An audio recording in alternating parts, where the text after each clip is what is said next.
కొంతమంది దేవుని బిడ్డల్లో చెప్పారు, యెరూషలేము యొక్క గుమ్మాలు కాలిపోయాయి, ఆ ప్రాకారాలు కూలిపోయాయి.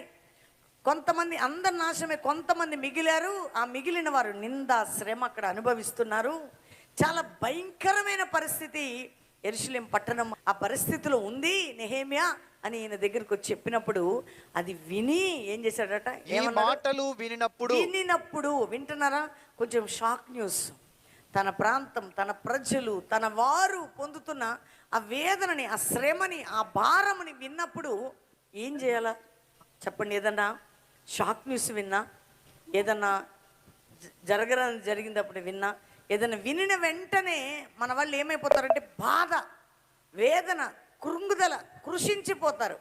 కానీ అది విన్నప్పుడు నేను కూర్చుండి విన్నప్పుడు ఏం చేశాడట, మళ్ళీ చదవండి బ్రదర్. నేను ఈ మాటలు వినినప్పుడు ఈ మాటలు వారు తెచ్చిన ఆ మాటలు వినినప్పుడు నేను కూర్చుండి ఏడ్చి కొన్ని దినములు దుఃఖముతో ఉపవాసం ఉండి ఆకాశమందలి దేవుని ఎదుట విజ్ఞాపన చేసి తిని. గట్టిగా స్తోత్రం చెప్పండి. విజ్ఞాపన చేసి తిని. ఆమె